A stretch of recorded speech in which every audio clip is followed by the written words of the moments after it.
Mungkin contoh sederhananya begini, saya misalnya pemilik asuransi begitu, terus klien saya adalah kita anggap Dewi Gaganya Dewi ya, Lady Gaganya Dewi, sorry, Lady Gaganya Dewi. Jadi si Lady Gaga ini, si Dewi datang ke perusahaan asuransi saya gitu. Saya salah satu pegawainya. Jadi si Dewi mau mengasuransikan misalnya pita suaranya. Dan saya sebagai yang pegawai atau punya perusahaan memikirkan apa benefit saya ketika misalnya si Dewi ini, saya mau asuransikan pita suara saya 9 triliun misalnya.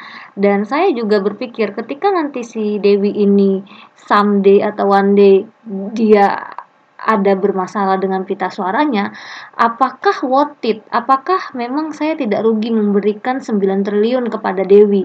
Nah, saya juga akan memikirkan berapa biaya per bulan yang harus dikeluarkan Dewi dan sampai berapa lama waktunya agar sampai Dewi membayar. Misalnya preminya mungkin sampai 10 tahun, 20 tahun atau berapa lama begitu. Melihat perjanjiannya juga, dan menurut saya tidak akan rugi begitu. Nah, nggak bisa misalnya datanglah si Nia. Nia ini siapa gitu, mau mengasuransikan pita suaranya. Saya kenal juga bukan, penyanyi juga bukan. Dia bilang dia mau mengasuransikan pita suaranya 9 triliun. Bisa apa tidak? Bisa. Balik lagi tetap prosedurnya sama. Apakah memang worth it saya memberikan asuransi ini kepada si Nia ketika nanti dia misalnya pita suaranya terjadi kenapa-kenapa. Tapi tetap dengan syarat yang sama. Saya pertimbangkan apakah berapa lama begitu. Terus juga berapa jumlahnya. Jadi baik si perusahaan asuransi maupun si orangnya sama-sama mempunyai keuntungan begitu. Jadi benar yang dibilang itu mempunyai nilai. Karena saya nggak mungkin juga gitu mengasuransikan misalnya pita suara saya, menurut saya nggak ada nilainya bagi saya. Rugi juga kan bagi saya mengasuransikan pita suara gitu. Dengan bayar asuransi juga bayar asuransi bukannya murah gitu. Oke, ada lagi mungkin?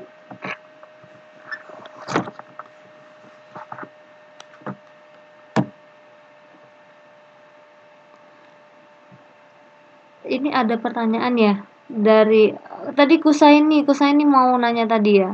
Kusaini bisa bertanya.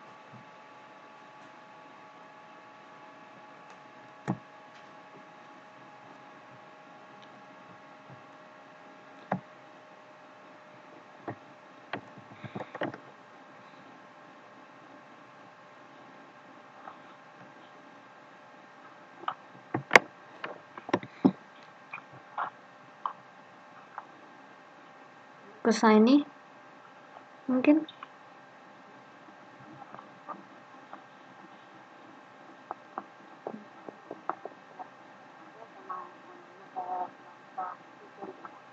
Ya. Dalam suatu organisasi kenapa alasannya dalam suatu organisasi membutuhkan tidak membutuhkan dana, dan apa perbedaannya antara pendanaan hutang dengan pendanaan modal.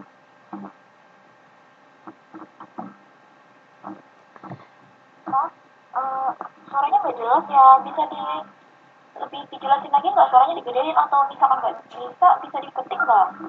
Nggak jelas suara. Aku pulsa suara. Halo, jelas? Halo?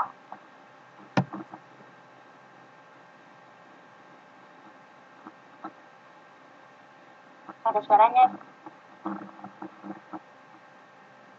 Kenapa ya gerak-gerak?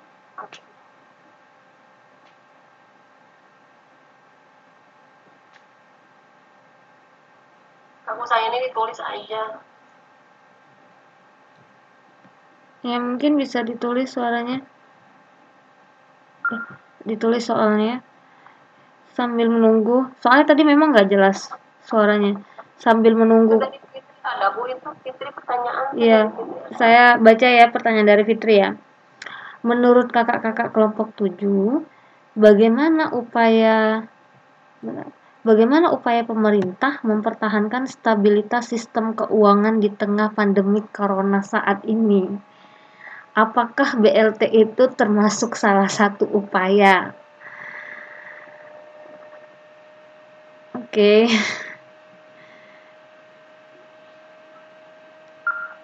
BLT itu bantuannya ya? Ya, bantuan langsung tunai. Jadi di tengah pandemik ini kira-kira usaha apa sih yang udah dilakukan pemerintah begitu? Apakah BLT itu termasuk salah satu upaya pemerintah dalam mempertahankan stabilitas sistem keuangan?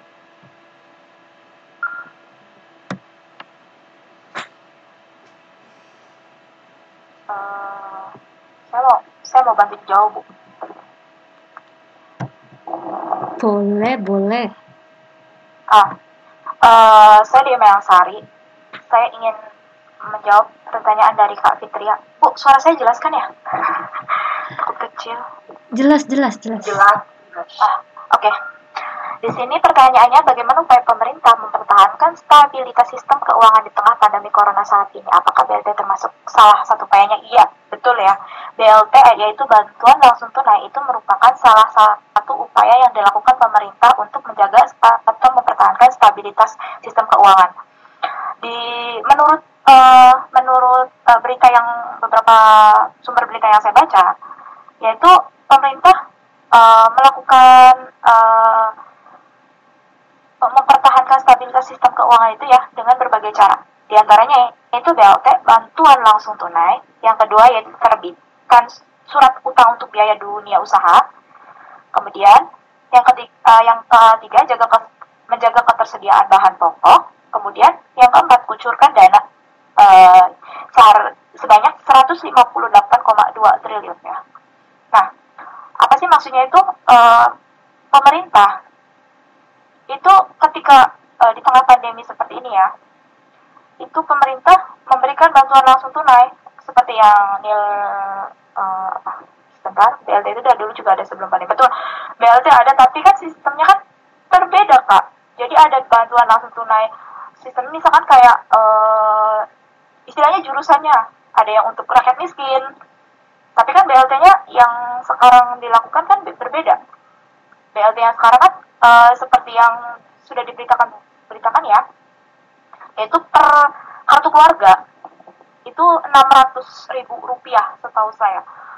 Jadi di seluruh Indonesia itu per satu kartu keluarga itu diberikan BLT bantuan langsung tunai sebesar Rp600.000. Dan juga BLT ini tidak hanya diberikan pada masyarakat miskin. Kalau misalkan BLT yang dulu-dulu itu kan dia hanya diberikan kepada masyarakat miskin, masyarakat kurang mampu, seperti itu kan. Nah, BLT pada saat pandemi ini tidak hanya diberikan kepada masyarakat yang miskin saja, tetapi juga masyarakat yang merasakan dampak dari COVID-19 ini ya. Itu contohnya diberikan kepada para pekerja sektor informal, yaitu seperti pengusaha warung, kemudian juga seperti pengemudi transportasi online ya, kemudian juga pedagang kecil yang benar-benar mereka ada di lapangan dan mereka benar-benar merasakan dampak dari COVID-19 ini seperti itu. Yang kedua, terbitkan surat utang untuk biaya dunia usaha. Nah, pemerintah ini menerbitkan obligasi baru sebagai salah satu langkah ya untuk menginjeksi likuiditas dan juga aliran modal dari dunia usaha. Obligasi pemerintah yang bakal diberi yaitu dinamakan recovery bond, itu nantinya akan dibeli oleh Bank Indonesia atau pihak swasta yang memang mampu. Dan yang terkumpul dari surat utang dalam rupiah itu juga akan dipegang oleh pemerintah, kemudian disalurkan ke dunia usaha melalui kredit khusus yang dibuat semurah mungkin. Untuk pengusaha bisa mendapatkan kredit khusus tersebut dari pembiayaan yang diperoleh pemerintah melalui recovery bond tersebut ya. Kemudian harus memenuhi beberapa persyaratan khusus, yaitu yang pertama itu pengusaha yang bersangkutan tidak boleh melakukan PHK. Itu syarat khusus bisa meminjam dananya ya. Yang kedua itu boleh melakukan PHK, tetapi harus mempertahankan 90% karyawan. dengan gajinya yang tetap tidak boleh berubah dari nominal sebelumnya atau nominal normalnya ya. Seperti itu syarat khusus yang diberikan. Yang ketiga yaitu menjaga ketersediaan bahan pokok ya. Yaitu pemerintah juga mempunyai komitmen menjaga ketersediaan bahan pangan untuk masyarakat Indonesia pada saat wabah COVID-19 ini ya. Kemudian penjagaan ketersediaan bahan pangan tersebut juga dilakukan ada 4 aspek: ketersediaan atau stok, pasokan, distribusi, dan juga stabilitas harga. Dari sisi ketersediaan, pemerintah rutin melakukan rapat beberapa kali dalam seminggu untuk memantau stok kebutuhan masyarakat. Kemudian untuk menjaga pasokan juga pemerintah melakukan koordinasi usaha sehingga pasokan bisa terus terjaga. Jadi pemerintah juga tidak diam saja ya pada saat COVID-19 ini. Mereka juga melakukan berbagai usaha yang bisa mereka lakukan untuk bisa intinya mempertahankan stabilitas sistem keuangan di tengah pandemi ini. Kemudian juga yang terakhir ini kan pemerintah yang saya baca itu ada sudah mengucurkan atau mengeluarkan dana sebesar 158,2 triliun rupiah. Pemerintah kalau kita hitung itu dana yang sudah dialokasikan pemerintah sampai tanggal per 13 Maret kemarin, pemerintah itu sudah mengeluarkan dana sebanyak itu. Angka itu berasal dari stimulus ekonomi tahap 1, yaitu sebesar 10,3 triliun rupiah. Kemudian yang stimulus tahap kedua 22,9 triliun dan pelebaran anggarannya sebesar 0,8% dari yang sebelumnya pada tahun 2020 ini. Itu yang dilakukan pemerintah untuk menstabilkan atau mempertahankan stabilitas sistem keuangan di tengah pandemi saat ini. Itu yang saya tahu, berita yang sudah saya baca seperti itu. Terima kasih.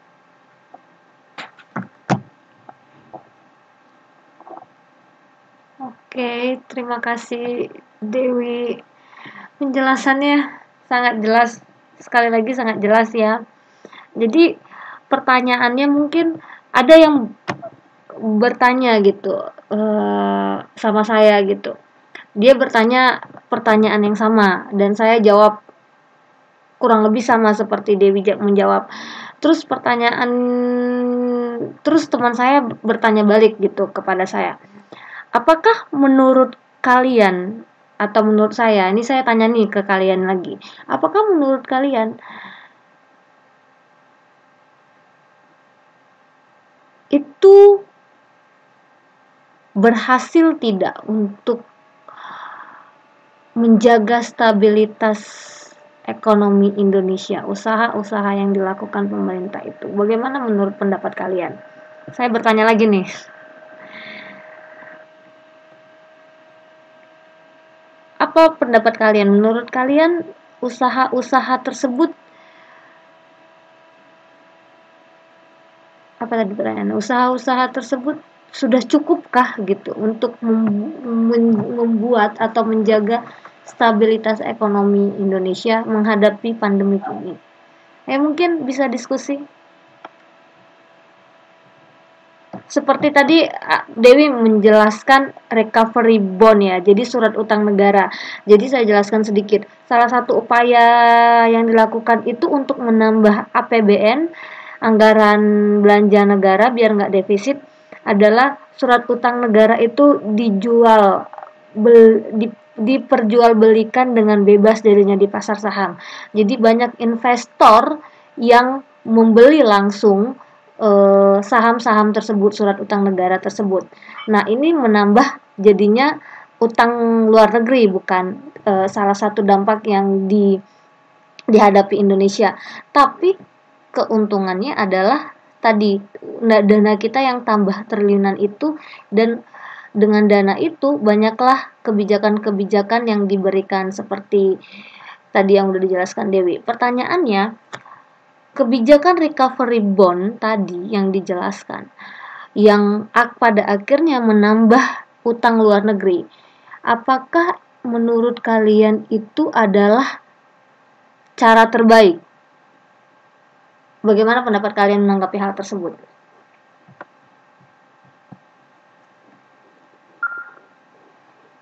Maaf Bu, maksudnya cara terbaik dalam menghadapi perekonomian atau cara Ya, terbaik? menjaga sistem stabilitas keuangan kan, menjaga sistem stabilitas keuangan. Di sisi lain kan APBN ini bertambah gitu dengan recovery bond. Eh, Terus juga uangnya bertambah dan bisa membantu masyarakat seperti tadi bantuan langsung tunai dan lain sebagainya. Tapi di sisi lain dampaknya adalah utang luar negeri, utang kita semakin bertambah. Terus juga investor-investor asing semakin merajai saham-saham yang ada di Indonesia begitu. Banyaklah dampak negatif yang terjadi dengan recovery bond ini tadi. Menurut apa pendapat kalian atau menanggapi kalian tentang ini? Apakah menurut kalian itu sudah terbaik atau mungkin ada pendapat yang lain? Saya ingin tahu pandangan kalian aja. Saya mau jawab, Bu. Halo? Boleh Siti, boleh. Menurut saya, cara yang dilakukan pemerintah masih belum tepat sasaran. Kenapa? Karena pertama, pemerintah mengalokasikan dana tunai langsung kepada masyarakat itu belum tepat sasaran. Kan dikasih 600 ya. Tapi yang saya lihat itu dibagikan ke masyarakatnya itu tidak 600 Bu. Cuma separuhnya. Dan yang separuhnya itu katanya untuk sebagian yang tidak menerima. Berarti itu kan tandanya belum tepat sasaran. Yang pertama. Yang kedua, utang semakin menumpuk di luar. Terus belum tepat sasaran, utang semakin menumpuk, investor merajai, itu kan malah semakin membuat negara menurut pandangan saya malah semakin kacau perekonomiannya Bu. Mungkin pemerintah bisa dengan cara yang lain gitu Bu, bukan dengan cara seperti ini menurut saya. Yaitu Bu jawaban saya. Oke, menarik sekali ya. Sebentar Bu. Kalau misalkan dengan cara yang lain, bagaimana pemerintah cara yang lain itu seperti apa? Karena memang untuk ekonomi Indonesia untuk saat ini memang ya seperti itulah. Kalau misalkan Kak Siti Mariani itu tadi yang memang belum ya untuk belum apa ya sistem ekonomi itu belum baik. Kalau menurut saya yang bilang yang baik ya, soalnya inilah yang bisa dilakukan oleh pemerintah Indonesia. Kenapa? Untuk PSBB aja misalkan kita pemerintah sudah memberi anjuran kepada yang lainnya, tapi ternyata ya mana hasilnya masih nihil.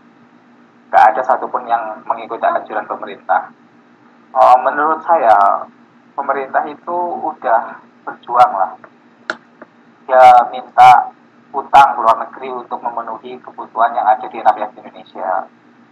Pemerintah udah mencari sana sini karena memang untuk Indonesia sendiri memang gak ada sama sekali pemasukan ya. Pabrik-pabrik semua tutup, otomatis perekonomian tutup. Kalau misalkan pemerintah punya cara yang lain, mungkin Kak Siti mungkin sebutkan cara yang lainnya itu seperti apa. Terima kasih.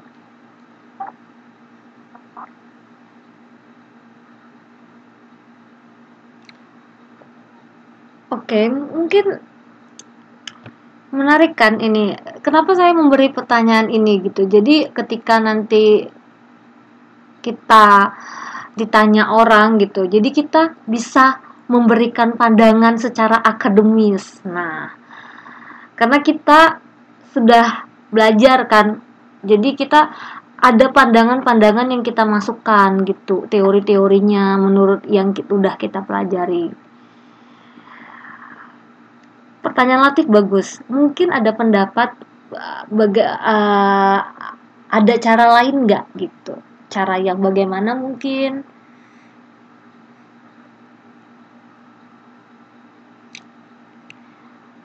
Atau ada pendapat lain? Kalau saya sendiri sih Bu, Ya. Apa ya? Sebenarnya ya untuk tindakan pemerintah sekarang itu menurut saya sebenarnya sudah cukup tepat ya, karena jika seperti yang kalian dibilang, apa ada masalah, ada istilahnya, ada solusi lain tidak? Memang sepertinya sudah tidak ada lagi solusi yang lain seperti itu, karena jika kita cari pun juga sepertinya apa gitu loh solusi lain yang bisa dilakukan pemerintah dengan lebih baik lagi. Menurut saya ini cara yang sudah cukup tepat sih, meskipun memang dampak negatifnya hutang negara semakin besar ya, seperti itu sih Bu. Nah iya, makanya itu saya tadi makanya agak bingung gitu loh. Kalau menurut saya itu pemerintah sekarang, menurut saya enggak, saya sih netral, yang gandung sana sini ya, maksudnya kan jangan dikaitkan dengan politik sana sini gitu ya. Saya hanya melihat di berita aja gitu ya. Juga kadang ada referensi dari YouTube kayak gitu juga ya, saya suka membaca gitu ya. Memang pemerintah sekarang menurut saya yang hanya bisa dilakukan seperti itu. Makanya saya bingung, misalkan ada cara lain, makanya mungkin Kak Siti Mariani mungkin ada pendapat lain gitu. Saya pengen melihat agar mungkin wawasan saya juga agak sedikit bertambah. Bukan sedikit sih, pasti banyak bertambah. Terima kasih.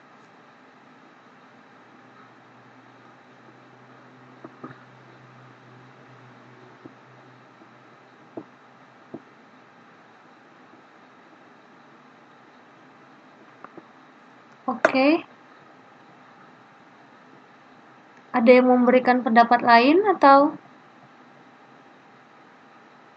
Karena pandemi ini memang tidak ada jalan lain selain jalan sekarang yang sudah dilakukan pemerintah.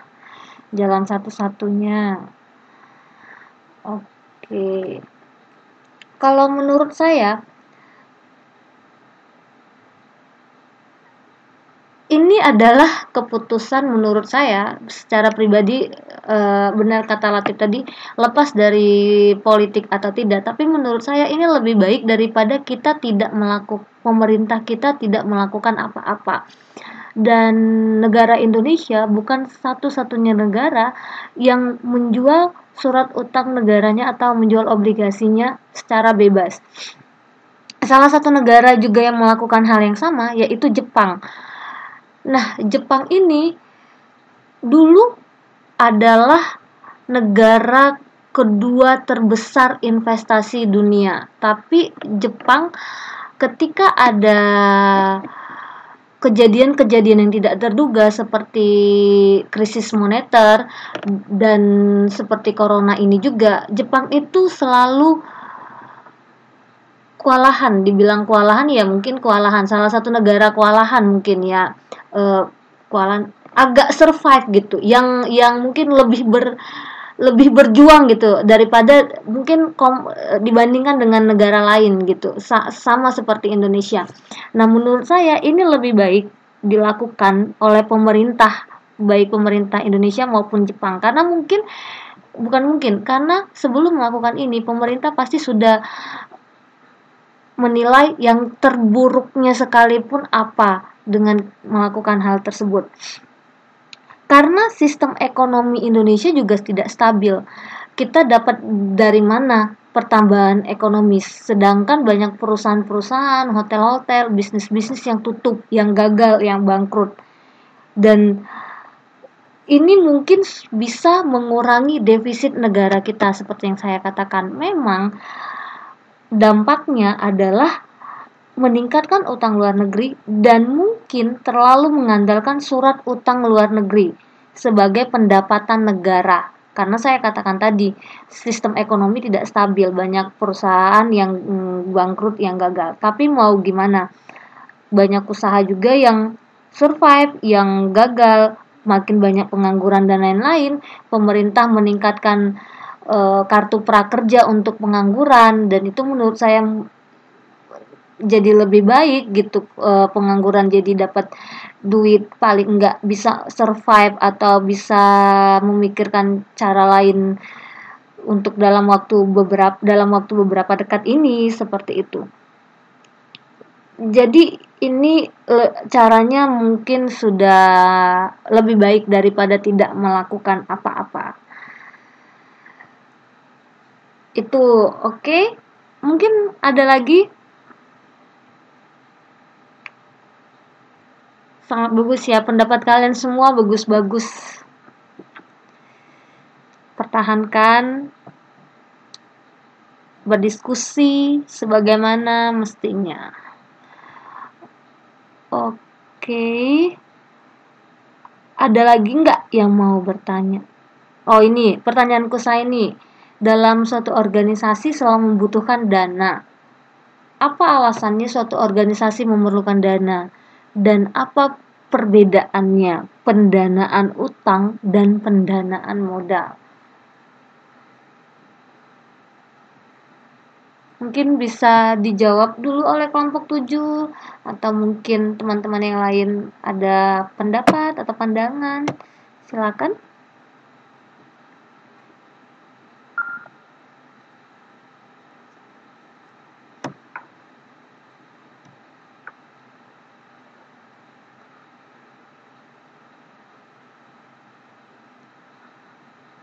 Karena ini adalah diskusi modul terakhir untuk semester ini. Dan mungkin ini juga kalian diskusi modul terakhir ya. Diskusi mata kuliah terakhir bukan? Kalian masih ada mata kuliah lagi ya? Juga.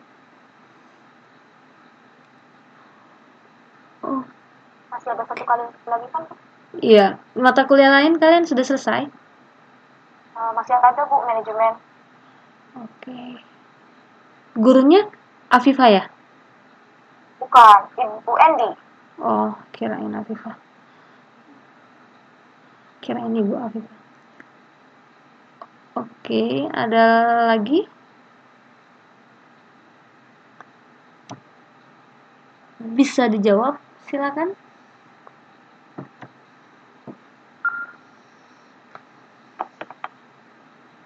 Halo, suaraku ada nggak, Bu? Ada. Oh, ini mau coba jawab sebentar ya, mumpung sinyalnya ada. Tadi itu apa? Pertanyaannya mana? Dalam organisasi saya membutuhkan dana. Apa alasannya satu organisasi membutuhkan dana? Dan bedanya dana utang dan dana modal. Dana, kayak misalkan nggak jauh-jauh dari organisasi kita deh, manajemen gitu kan, uang kas. Nah, dana itu kan merupakan sumber kehidupan dari sebuah perusahaan karena dibutuhkan baik untuk operasional perusahaan maupun investasi perusahaan. Jadi kalau misalkan suatu organisasi nggak mempunyai dana alias nggak mempunyai stok uang gitu ya, perusahaan nggak bakal atau tidak dapat berjalan seperti semestinya gitu. Jadi kalau misalkan ada kegiatan apa atau misalkan untuk membeli barang apapun, kalau tidak ada dananya ya macam mana, seperti apa.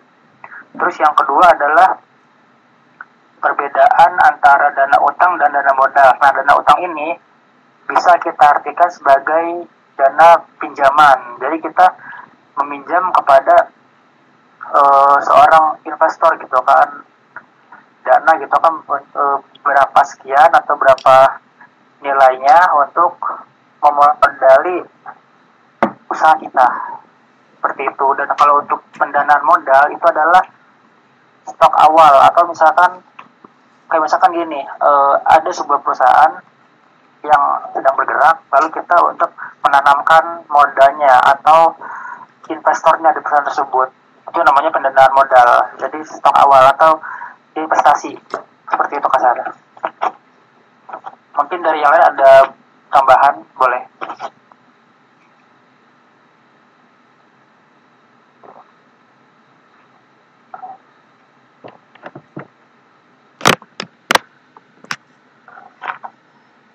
Halo.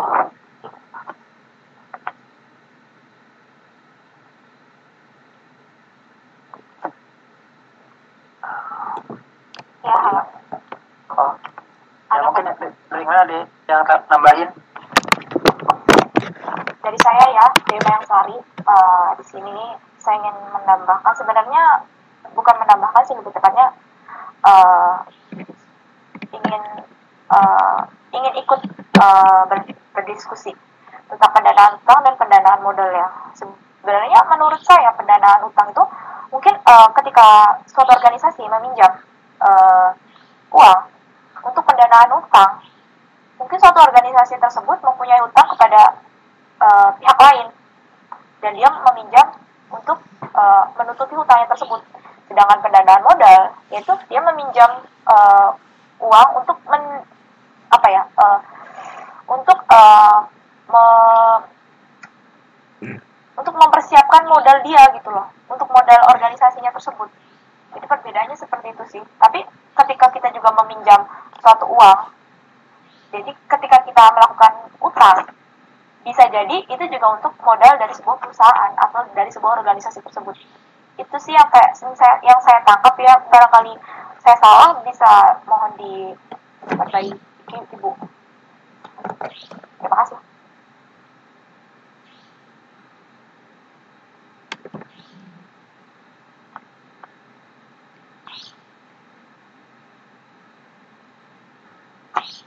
Ya, saya rasa jelas sekali ya yang dijelaskan oleh Saudara Jaini dan Saudari Dewi. Bagaimana Kusaini?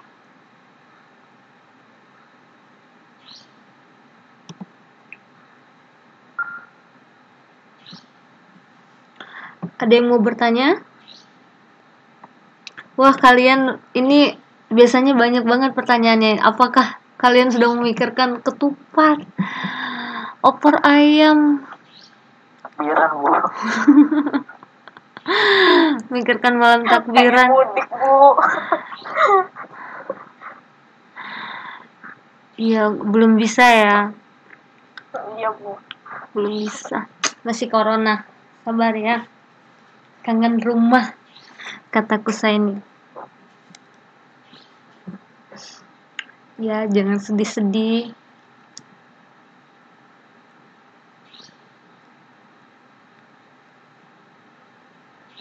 Mana nih si Irfan? Biasanya dia buat pertanyaan. Apakah karena kemarin saya katakan dilarang bertanya tentang tentang penemu ya, penemu. Terus dia ngambek deh hari ini. Ya Irfan, jangan ngambek dong. Kasih pertanyaan tapi yang lain. Galau mungkin. Iya, dia galau. Nggak bisa ketemu di malam takbiran.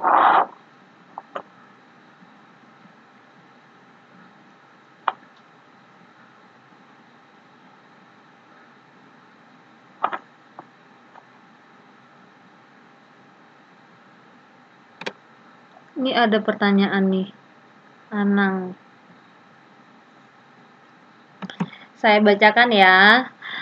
Jika laba suatu perusahaan 354 juta per tahun, tetapi aluran kas dari aktivitas operasional perusahaan sebesar 618 juta per tahun, apakah keadaan keuangan perusahaan tersebut dalam keadaan baik? Mengapa itu bisa terjadi? Bagaimana solusinya? Jika Anda sebagai manajer keuangan, tindakan apa yang akan Anda lakukan?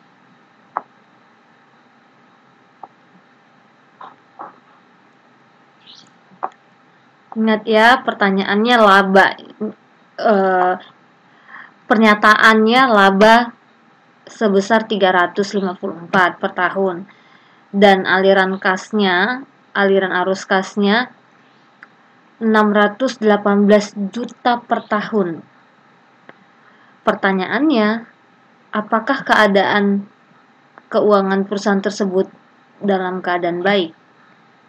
Mengapa hal itu bisa terjadi? Bagaimana solusinya? Jika Anda sebagai seorang manajer keuangan, apa yang Anda lakukan? Itu pertanyaannya. Silakan dijawab kelompok 7 terlebih dahulu. Jika teman-teman yang lain mau menambahkan, silakan.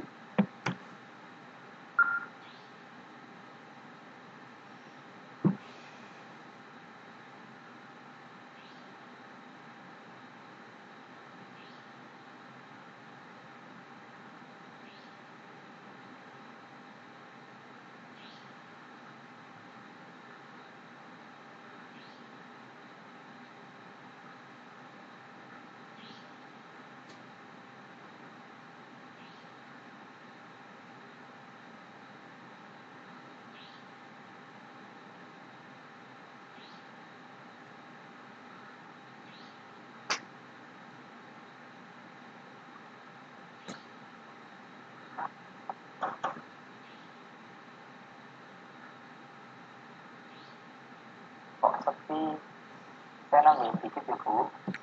Iya, boleh. Karena itu laba itu kan berarti kalau nggak salah laba itu kan keuntungan ya Bu ya. Iya. Kalau misalkan kita udah untung segitu, biaya operasional otomatis kan udah termasuk biaya keuntungan. Jadi menurut saya pada tersebut baik.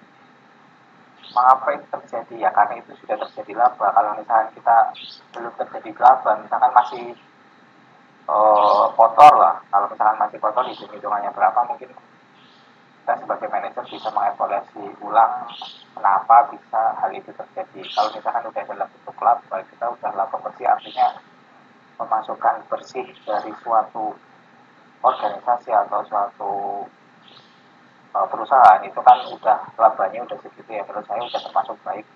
Kecuali kalau misalkan dari atasan dari manajer itu sendiri ingin meningkatkan laba, mungkin sebagai manajer saya harus mengevaluasi ulang keuntungan apa yang saya bisa lakukan. Misalkan dalam suatu perusahaan itu ingin naik labanya, yang mungkin kita bisa meningkatkan produksi. Kemudian dari manajer marketing mungkin juga bisa meningkatkan marketing ke tempat-tempat lain. Misalkan tadinya di A saja marketingnya kita di A, mungkin kita bisa tambahkan ke B atau ke C atau ke yang lain. Ya. Menurut saya seperti itu sih, karena itu udah lama ya keuntungan bersih dari sebuah perusahaan. Terima kasih. Ya, terima kasih Latif jawabannya. Ada yang mau menambahkan, tapi jangan coba-coba kamu mengurangi jawabannya.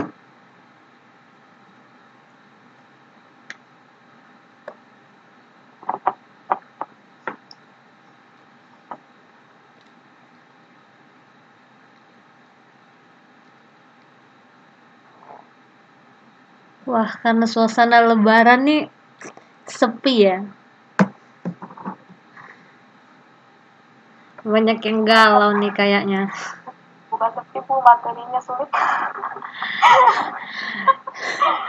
Sebenarnya seperti yang saya katakan tadi ya, materinya padat sini. Jadi dia bicarain semua dalam satu materi gitu. Tentang manajemen keuangan, padahal nanti di akuntansi, pengantar akuntansi semester depan, nanti dia ada berbicara tentang manajemen keuangan, manajemen akuntansi itu sendiri, tentang bank dan lembaga keuangan itu sendiri, tentang perbankan itu sendiri, tentang tadi laporan keuangan itu nanti sendiri. Jadi dia sendiri-sendiri, tapi ini kayak digabungkan, dijadikan satu gitu. Makanya saya pun nggak bahas detail nanti, karena di semester berikutnya ini akan dibahas secara lebih detail lagi. Jadi nggak apa-apa, ambil gambaran umumnya aja yang dibahas di buku. Bu, Ya. Jika laba merupakan suatu keuntungan, itu bukannya keuntungan suatu organisasi atau perusahaan itu harusnya lebih besar daripada dana operasional perusahaannya ya Bu? Dana operasional yang dikeluarkan. Terus. Ayo, berbeda persepsi dengan Latif. Latif, yakinkan Dewi dengan jawabanmu tadi. Ya, kalau menurut saya yang ada di pikiran saya, kalau misalkan laba nih, kita misalkan jangan berjuta-juta deh, saya bingung uangnya itu dari mana. Kalau misalkan saya misalkan modalnya 100.000 misalkan, kemudian kita mendapatkan keuntungan 50.000, itu artinya biaya produksi ditambah keuntungan itu udah menghasilkan laba. Berarti kan artinya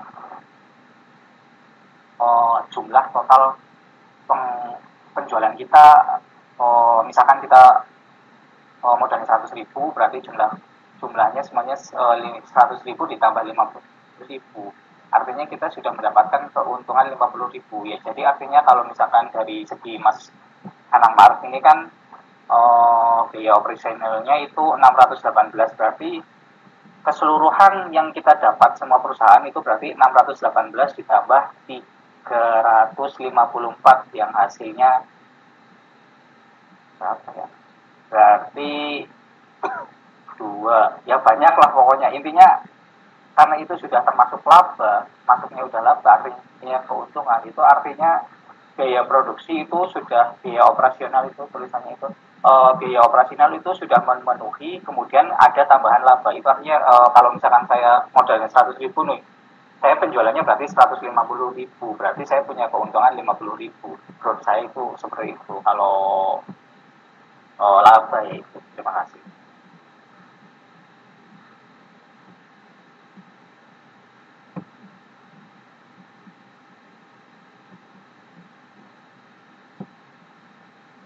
Ya, mungkin ada yang mau menambahkan.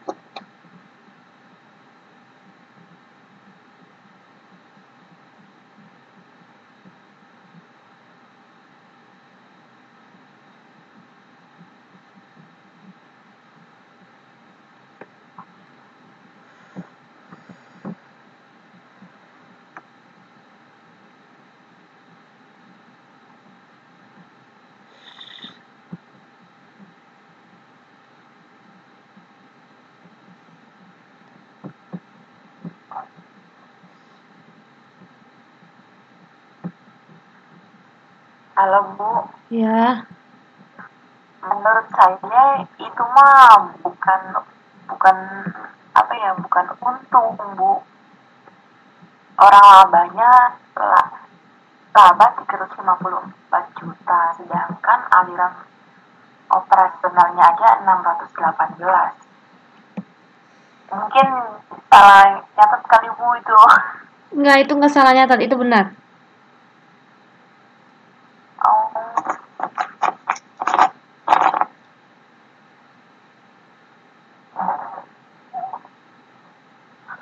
Halo Bu, izin menjawab. Kalau dilihat dari segi pertanyaannya sih di sini kan labanya sekitar 35-4 juta per tahun. Sedangkan aliran arus kas gitu kan untuk membiayai operasional perusahaan gitu atau perusahaan itu kan hampir 600 apa sih 600 sekian lah. Berarti kan bisa diartikan bahwa laba itu lebih kecil daripada biaya operasional gitu kan, dalam artian perusahaan ini belum baik secara segi keuangan kalau menurut saya. Nah, kalaupun misalkan saya apa namanya sebagai manajer keuangan gitu kan, ya ada beberapa cara gitu kan yang bisa dilakukan untuk memperbaiki keuangannya. Salah satunya kan dengan menekan pengeluaran. Jadi kayak gini, ketika pengeluaran lebih besar dibanding pendapatan, berarti perusahaan tersebut kan sedang mengalami krisis arus kas. Nah, masalah ini terjadi ketika sebuah perusahaan hanya mementingkan keinginan tanpa tahu apa yang sebenarnya dibutuhkan. Jadi untuk membeli sebuah personal gitu kan, kayak itu mesin baru ataupun segala macam, otomatis kan kita harus tahu, harus mementingkan kebutuhan dulu dibanding dengan keinginannya. Nah, yang cara kedua adalah mengevaluasi bisnis. Tidak hanya pengeluaran lebih besar dari pendapatan. Nah, pengeluaran dan pendapatan yang memiliki nilai seimbang juga dapat membuat krisis arus kas. Jadi kan dievaluasi nih, apa sih kekurangan dari bisnis kita ini. Terus yang ketiga itu hindari penumpukan stok. Kayak misalkan nih, saya di sini bekerja di Taiwan sebagai operator di perusahaan spare part mobil. Nah, misalkan sekarang kan lagi pandemi COVID nih, jadi kan yang order stok-stok spare part mobil kayak misalkan bempernya, velgnya segala macam mungkin kan agak berkurang. Nah, untuk produksinya mungkin agak dikurangin agar tidak terjadi penumpukan stok. Nah, kalau misalkan penumpukan stok terlalu banyak, sementara orderan kurang karena di luar negeri kan udah pada lockdown, otomatis kan kita udah mengeluarkan banyak biaya gitu kan untuk produksi, sementara pasukan kurang. Mungkin itu salah satunya menurut saya pribadi. Dan terus satu lagi piutang secara berkala. Nah, piutang di sini kayak misalkan tadi loh, penanaman apa tadi tuh pertanyaan saya ini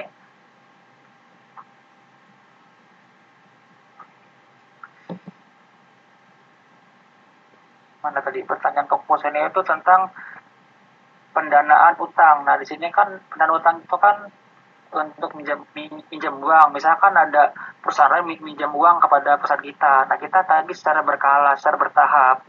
Jadi sebelum mereka minjam uang, kita tuh ada perjanjian untuk menagihnya per bulan berapa. Jadi kita kan per bulan tuh ditagih berapa juta. Nah, itu untuk menutupi biaya produksi atau biaya operasional perusahaan. Itu menurut saya, Bu. Mungkin di antara yang lainnya ada tambahan. Terima kasih. Oke, terima kasih Jani jawabannya. Sebenarnya tadi yang Latif katakan itu sebenarnya sudah jelas. Ini nanti ada kalian bahas nanti di pengantar akuntansi, di pelajaran akuntansi lebih jelasnya. Tapi saya mau jelaskan secara umum aja. Seperti yang dikatakan Latif tadi, kalau logika itu berarti kan laba. Laba itu berarti keuntungan. Sementara kalau arus kas itu di dalamnya masih ada biaya-biaya, baik biaya operasional maupun biaya-biaya memang dikeluarkan si perusahaan. Misalnya kalau tadi contohnya si Jaini itu perusahaan spare part mobil, udah termasuk biaya-biaya operasional perusahaan spare part mobil tersebut, arus kas. Uang masuk dan keluarnya sudah ada di dalamnya. Nah, rumus mencari arus kas, nampak kelihatan tidak di sini? Yang saya tulis di slide. Rumusnya itu arus kas sama dengan laba. Jadi ini arus kas bersih ya. Laba ditambah biaya penyusutan. Biaya penyusutan ini misalnya kita beli mobil baru nih, misalnya harga mobilnya 100 juta. Tetapi di dalam 10 tahun kemudian biaya mobilnya itu sudah tidak 100 juta lagi, dia mengalami biaya penyusutan. Terus amortisasi, ini juga biaya penyusutan, tetapi ini penyusutan aktiva, misalnya hak paten dan lain-lain. Jadi pastinya si laba ini lebih kecil dari si aktiva. Karena apa? Karena dia merupakan salah satu penambah untuk mendapatkan jumlah aktiva, jumlah arus kas dalam periode tertentu, misalnya tadi 1 tahun, dalam periode 1 tahun. Jadi rumus mencari arus kas adalah laba ditambah penyusutan ditambah amortisasi. Jadi dengan kata lain, si laba ini pasti lebih kecil dari si arus kas karena dia merupakan salah satu unsur untuk mencari arus kas. Oke? Jelas? Jelas ya. Ada lagi tidak? Kalau tidak ada, saya kasih kuis. Ini kuisnya sudah dari 3 minggu yang lalu, belum saya keluarkan.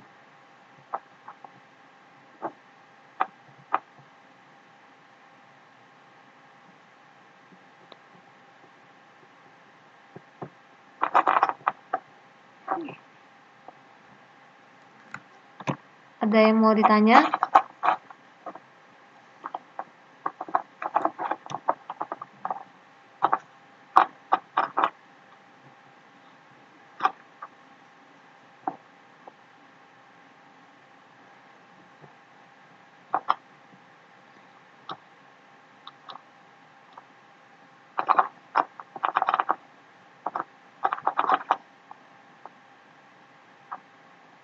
Bentar ya, saya lagi cari.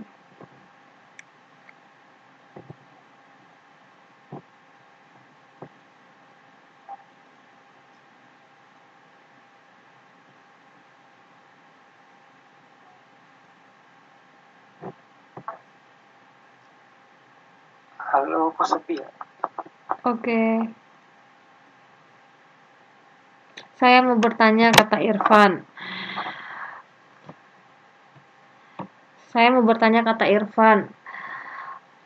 Jenis bank itu apa saja sih? Seperti yang saya tahu, tolong dong dijelasin.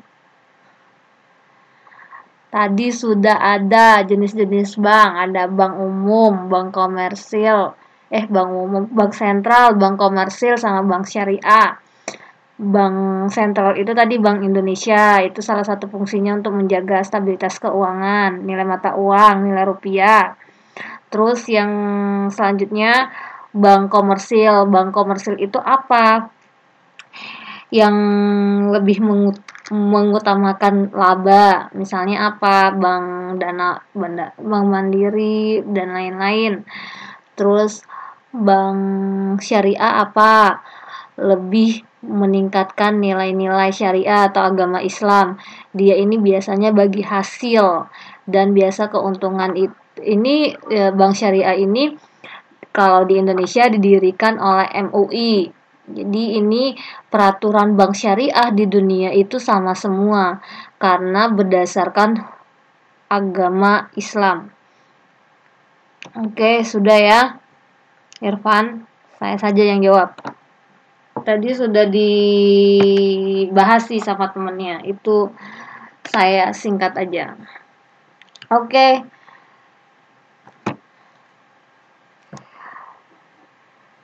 Sedikit lagi. Ini mungkin pertanyaannya saya kirim ke grup ya. Karena ada yang pakai HP dan HP-nya nggak bisa kelihatan kuis. Bu, Ya boleh. Ya ini kenapa? ini kan akhir ini ya, mau akhir semester juga. Bapak kedua terakhir minta ini dong hasil evaluasi kita selama belajar ini, kekurangannya di mana gitu kan, dari nilai tugas-tugas gitu kan, biar untuk semester kedepannya kita bisa memperbaiki apa kesalahan kita. Ya, minggu depan ya. Itu aja. Ya, minggu depan. Minggu depan akan saya berikan evaluasinya semua, tugas 1, tugas 2, tugas 3 semuanya. Tanggapan mengenai tugas 1, tugas 2, tugas 3 dan presentasinya baik itu PowerPoint dan lain-lain. Minggu depan, oke? Oke, Bu.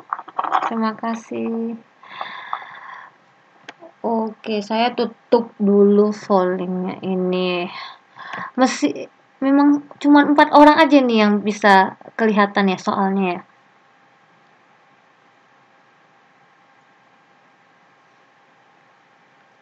Dan yang di grup baru baca 1 orang. Yang lain kemana ini?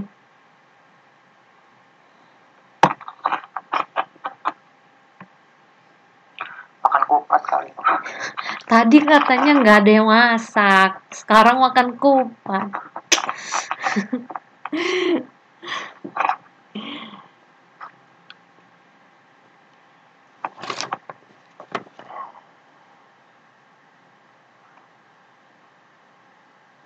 Rosia baca. Rosia ada nggak? Ada. Rosia bisa baca nggak?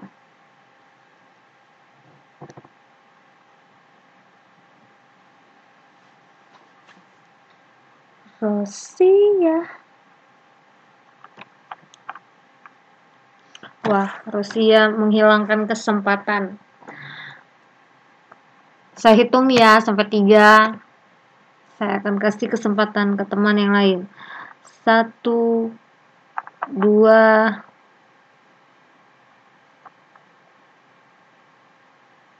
3. Oke, saya ganti orangnya ke Neneng Triani.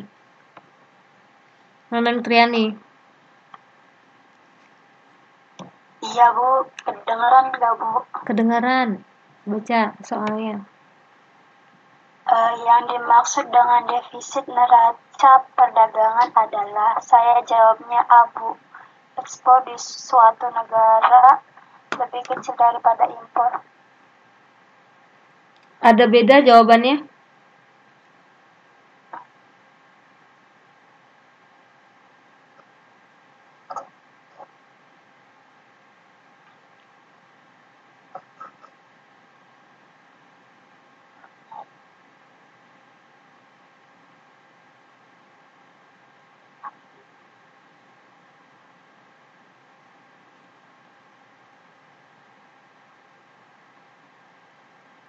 Wah, oke. Terima kasih Neneng Triani. Saya mau bertanya ini. Tolong suaranya dimatikan. Saya mau bertanya ke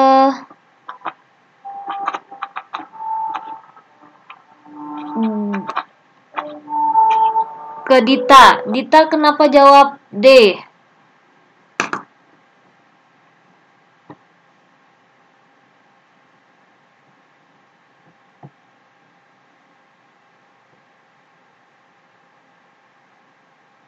Ya, Bu.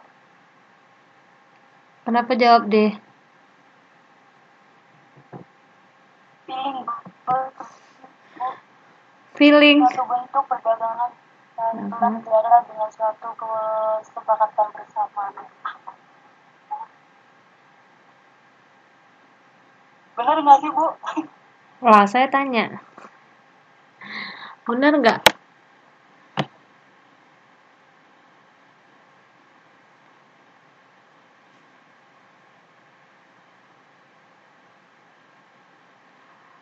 Oke, terima kasih. Saya beralih ke yang lain.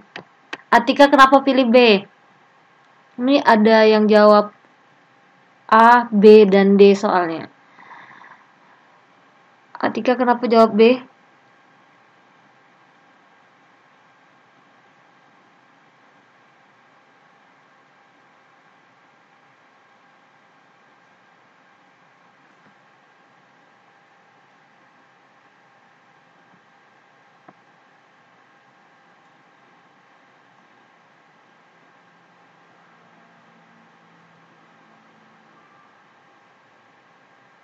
Atika.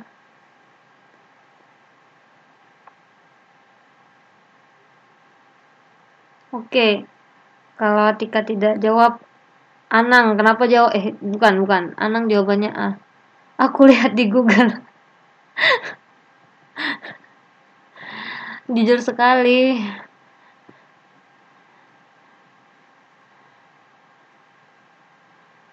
Saya A, Bu. Saya A.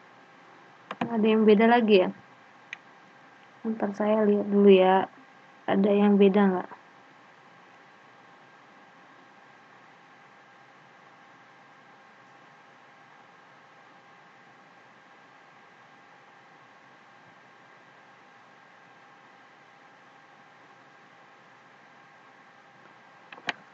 Nia kenapa jawab A? Kenapa jawab B? Di sini tuh apa saya yang salah baca ya, Bu? Di Google itu kayak mana sih? Nah,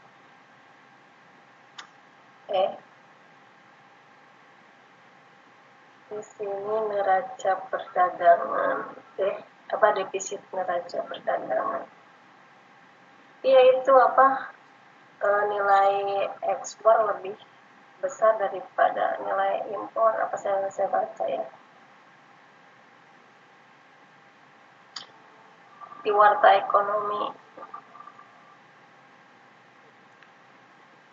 Oke. Jawabannya apa itu defisit? Banyak soalnya kalian ini beda. Penurunannya, Bu. Penurunan. Atau apa lagi? Defisit.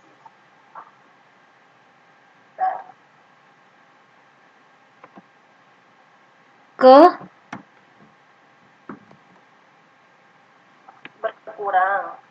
berkurang. Berkurang. Berarti kalau berkurang itu artinya apa?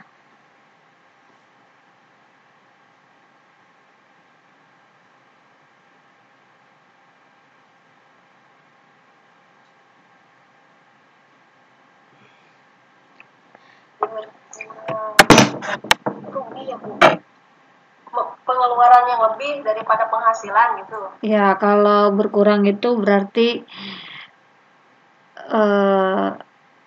tidak untung gitu kan. Bisa jadi berkurang kalau misalnya dalam kalau penjualan pembelian, kalau penjualan kita berkurang dari sebelumnya berarti keuntungan kita berkurang dari sebelumnya gitu, atau bisa jadi tidak untung gara-gara penjualan kita berkurang drastis dari sebelumnya, bisa jadi kita tidak untung. Nah, itu defisit berkurang. Terus yang kedua, neraca perdagangan. Neraca perdagangan itu apa? Neraca perdagangan itu adalah neraca ekspor dan impor.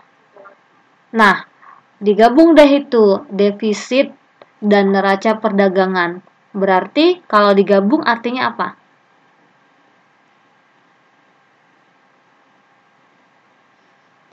Nilai, ya Sanisa. Berarti nilai ekspornya lebih tinggi atau lebih kecil? Oh, Nilai ekspornya lebih tinggi apa lebih kecil? Ekspor. berarti lebih kecil. Tuh, Nia udah lihat Google padahal.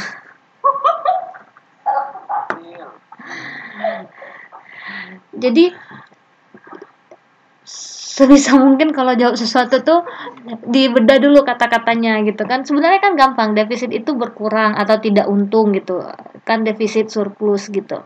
Terus neraca apa, perdagangan apa? Neraca perdagangan tuh ekspor impor. Berarti kalau defisit itu yang gimana? Kalau surplus itu berarti ekspornya lebih besar dari impor. Tapi kalau defisit berarti impornya lebih besar dari ekspor. Berarti jawabannya iya, A. Benar sekali. Oke. Gampang kan sebenarnya. Jadi tipsnya ketika ada pertanyaan-pertanyaan pengertian seperti ini sih, seperti tadi pertanyaan siapa yang jawab arus, tadi ada yang tentang berjuta-juta itu, siapa tadi yang nanya ya? Anang. Pertanyaan Anang tadi itu kan sebenarnya laba suatu perusahaan, aliran arus kas. Jadi kan untuk mendapatkan arus kas itu pasti salah satu faktor penentunya ya kita sudah tahu labanya berapa, baru bisa kita tentukan arus kas. Jadi bisa dibedah sih kata-katanya untuk menjawab pertanyaan seperti itu. Ada mungkin yang mau ditanyakan di sini sebelum saya tutup pertemuan kita di modul terakhir ini. Minggu depan kita ada satu pertemuan terakhir. Yang belum kirim tugas, saya masih tunggu tugasnya sampai minggu depan. Jika tidak ada tugasnya, tidak ada nilai. Dan tidak ada nilai tugas ketiga. Masih nggak Bu, itu siapa aja gitu yang ini, takutnya kan ada yang kirim gitu. Oh iya. Tapi enggak. Nanti saya akan umumkan itu minggu depan Sabtu. Jadi ketika nanti namanya saya umumkan, saya masih menerima sampai hari Minggu malam. Karena mungkin kan takutnya ada yang tidak terkirim. Tetapi di tugas kedua semuanya sudah kok. Tugas kedua semuanya sudah. Tugas ketiga ini belum saya periksa lagi ini hari apa ya? Per Senin itu belum saya periksa lagi. Oke, ada lagi mungkin?